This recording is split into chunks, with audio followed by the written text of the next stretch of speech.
Salut, cool. Comment Coucou, vas-tu? Ça va? ça va et toi? Ça va très bien, nickel.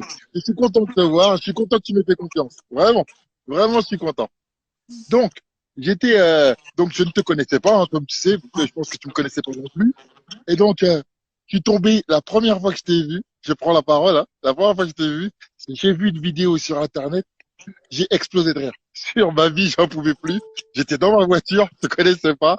J'ai vu ton histoire au bled, j'en pouvais plus. Maintenant, cette histoire m'a fait rigoler. Voilà, parce que nous, on est extérieur à la situation, mais je connais les galères quand tu es à l'étranger et que tu ne peux pas rentrer. C'est la panique. Donc, moi, personnellement, j'ai rigolé, comme des milliers de gens qui ont rigolé et qui aussi t'ont découvert, en plus de ceux qui te connaissaient déjà. Nous, on a tous rigolé. Et point barre, ça s'arrêtait là. Ensuite, on a vu deux zigotos se permettre de t'insulter, t'insulter, t'insulter, t'insulter, t'insulter. Moi, personnellement, je te dis franchement, je dis, mais qu'est-ce qui leur arrive à eux? Et c'est là que j'ai compris que tu étais connu. Ah, j'ai dit d'accord. Donc, en fait, ils se permettent d'insulter cette jeune femme uniquement parce qu'elle est connue. Donc, je me suis renseigné, j'ai vu que tu as fait les Marseillais, des trucs comme ça sur M6. Moi, à ce temps-là, je m'entraîne, normalement. Donc, je ne sais pas. Et puis, c'est pour les divertir les jeunes. Et j'ai compris, comme je connais ces deux protagonistes, ces deux jaloux, j'ai dit, mais pourquoi ils en rajoutent? Donc, était vraiment là pour te dire que la 90% des gens ont totalement compris ton énervement face à ces bandes de clodo qui, comme dirait l'autre, devraient balayer devant leur porte avant de parler des autres. Car ils sont arrêtés sur une polémique. La polémique, c'était que tu avais dit, ouais, bande de smicards, moi je peux me balader, je peux aller où je veux.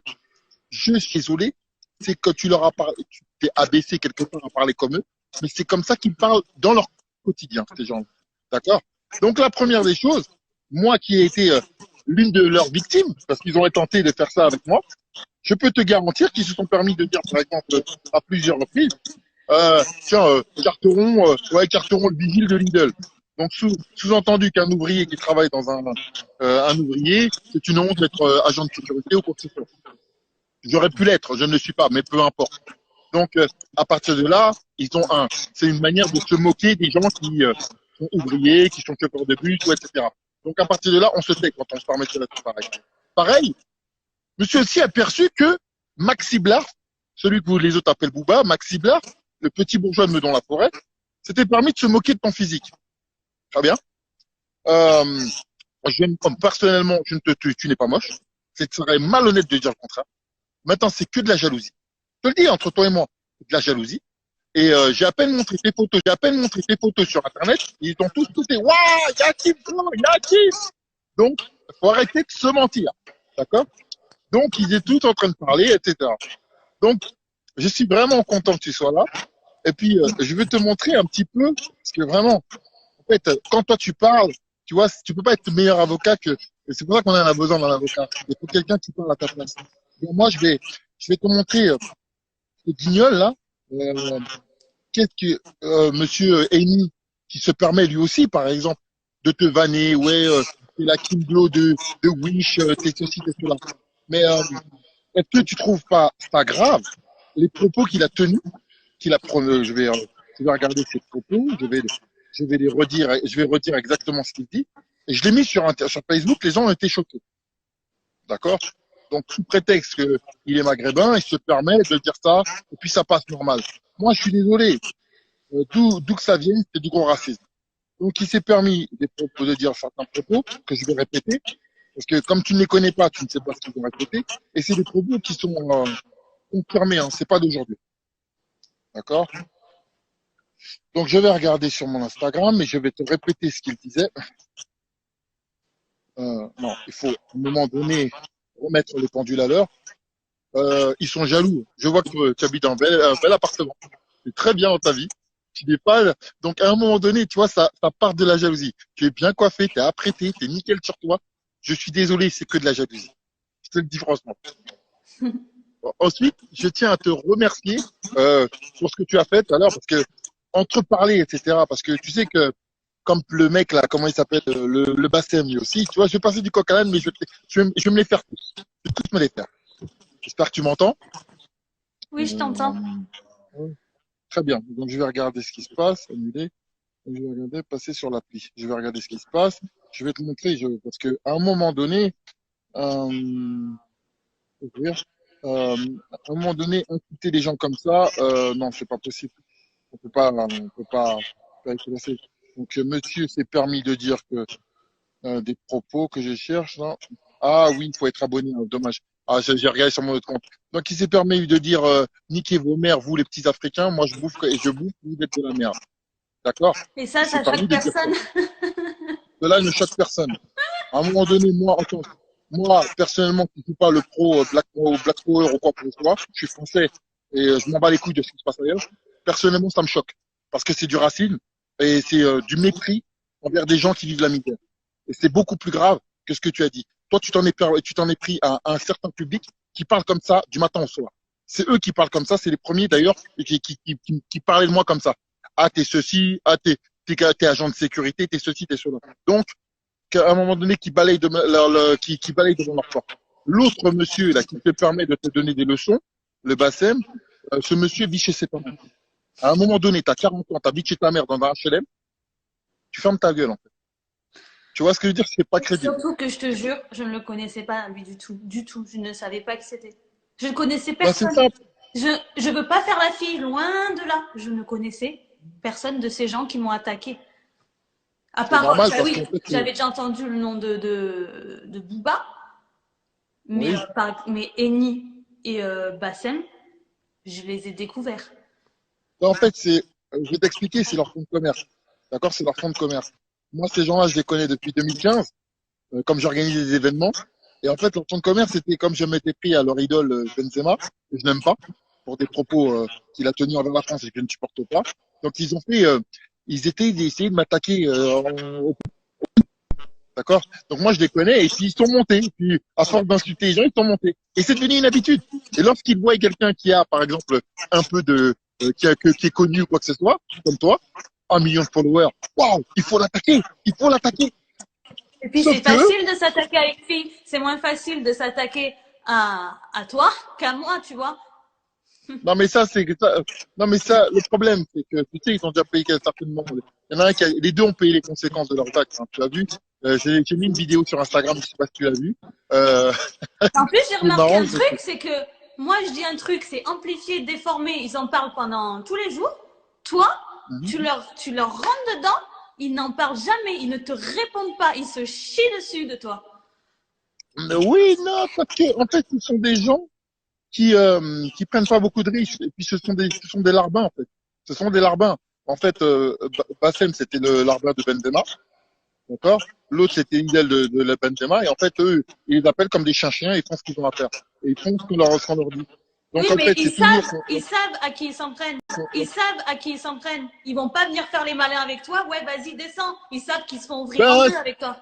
si, malheureusement sur Internet, te trompe-toi, sur Internet des fois quand il leur prend un petit coup d'alcool ou un truc, ils pètent les plombs. Et puis là, il y en a un qui est venu me sauver là.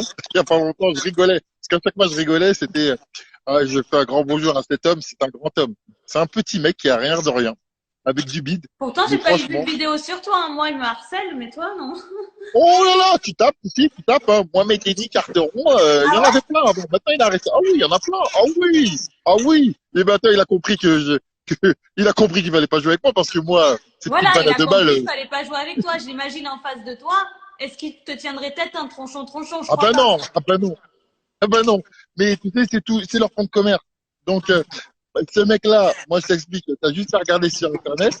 Tu regardes l'autre qui insultait les gens. Il a dit même à un rappeur, il a dit viens chez moi, je te massacre, viens. Et tu sais ce que le gars a fait? Il est venu chez lui à 4 heures du matin. Il l'a tabassé. Il a appelé la police.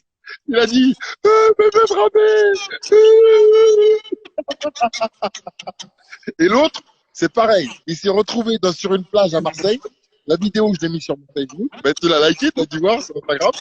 Et le gars, bah, quand il se retrouve en face d'un mec qui leur dit allez bien, qu'est-ce qu'il y a? Il n'y a plus personne. Il n'y a plus personne. Donc ces gens-là, moi ça me fait bien rire, donc vous leur cadrer les choses. Parce qu'en fait, tout ça, c'est de la jalousie. C'est de la grosse Oui, jalousie. mais surtout que moi, je voudrais revenir sur l'histoire de la Tunisie. Moi, il faut savoir le contexte. Au début, on m'a reporté mon billet d'avion. Une fois Ça, j'ai rigolé. qu'on m'a reporté mon billet d'avion, on me dit, par contre, c'est fini, il n'y a plus de vol, vous êtes bloqué pour une durée indéfinie, minimum un mois, vous ne pouvez plus rentrer, il n'y a aucun moyen de retour. C'était le discours actuel de l'ambassade. Donc, non, mais toi, écoute ce qui nous a tous tués. Écoute-toi, ce qui a tué tout le monde, c'est que la veille, tu faisais la maline. Sur la vidéo, moi, je voyais, t'étais dans le truc. Il faut relativiser. Et après, le lendemain, tu sais qu'on te voit, tu sais quand tu fais le montage, je te jure, je te connaissais pas. Moi, t'as vu, je suis honnête. Je te jure, je l'ai regardé doucement. Je l'ai regardé doucement. On a tous rigolé. On a dit, ah, et en plus, moi, je croyais que t'étais drôleuse. Donc, j'ai dit, ah, tu fais ta maline, le blef, mais t'es contente de rentrer. Et donc, on a tous rigolé. On a tous rigolé. c'est parce qu'en fait, quand je commençais à paniquer dans l'aéroport et tout, on me disait, mais tais-toi ici, tu peux pas te plaindre, tu vas finir en prison. Donc, j'ai eu un moment de panique, en fait. Mais en vrai, j'ai rien contre la Tunisie. J'y vais plus souvent moi que des vrais Tunisiens. Je suis tout le temps en Mais non, Tunisie. J'adore ça. mais non, J'ai mais, aucun problème avec la non, mais Tunisie. ça, tu prêches un convaincu. Écoute-moi, en fait, tout ça, c'est des prétextes pour te faire chier. Personne n'a compris ça. D'accord? Tout ça, c'est du gros baratin. T'inquiète pas, quand on veut tuer son chien, on dit qu'il a la rage. Tu comprends? Donc, en fait, t'inquiète pas que les gens qui sont un minimum sensés et qui ne te connaissaient pas, comme moi, je te dis franchement, j'ai pas vu ça comme ça. J'ai juste vu une meuf paniquer qui Bah s'est dit ouais, quand on putain. m'a dit arrête de râler, tu vas finir en prison. Franchement, j'ai eu peur. Écoute, il y a une réalité. L'Afrique, c'est pas la France. La réalité, c'est l'Afrique. Et j'ai un copain, moi, pour un morceau de chichon, il est resté 2 ans en prison aussi en Tunisie. Donc, à un moment donné, c'est vrai, ça peut très mal se terminer. D'accord? Donc, à un moment donné, ceux qui racontent tout et n'importe quoi, c'est des mythomanes. D'accord? Donc, les mecs qui sont en train de te parler, mais je les vois pas souvent au bled. D'accord? Parce que c'est réellement, quand ça se passe mal dans ces pays-là, ça rigole pas. Donc oui, effectivement, ta panique, tu as pu l'avoir. Je peux te confirmer que moi, j'ai pas eu besoin d'aller en Tunisie. J'étais en Jamaïque, soi-disant, pays des renards, d'accord. On m'a contrôlé pendant. Je suis resté 2 heures dans une salle avec mon quad, avec 2 potes à moi, avec deux coachs comme ça. On dit, tu viens d'où? Et tu fais quoi? Et t'es là pourquoi? Et ceci, et cela. Donc voilà, quand ça se passe mal à l'étranger, c'est pour ça que je conseille aux gens de prendre leurs vacances en France, même si ça coûte plus cher. Parce que quand ça se passe mal, on se rend compte. Et ça m'arrive en Thaïlande, ça m'arrive partout. Malheureusement, les gens ne sortent jamais de chez eux. D'accord? Donc, ils savent pas de quoi tu parles. Donc, ils savent pas de quoi tu parles, ils savent pas ce que c'est que la police. Et c'est suite à cette vidéo en Tunisie que Eni, il a fait une vidéo, je le connaissais pas, et je vois que il me rabaisse sur la vidéo. Et suite à cette vidéo, en plus, il raconte plein de bêtises qui sont fausses. Et suite à cette vidéo, c'est là que j'ai reçu des dizaines de milliers de menaces de mort. Suite à la vidéo de Eni, menaces de mort. Et je t'avoue que dans la période que je suis, parce que moi, je le dis quand même, je viens d'une famille modeste. Comme j'ai dit, ma maman, elle faisait les ménages à la mairie avant d'avoir son cancer. Je viens d'une famille simple, on n'est pas riche. Donc, je ne veux pas manquer de respect à mes parents, ni à mes amis, ni à tous les gens qui travaillent. Je parlais uniquement à toutes ces méchantes personnes qui me souhaitaient la mort. Avec ces gens qui t'ont manqué de respect. Mais je l'ai compris. Je l'ai compris.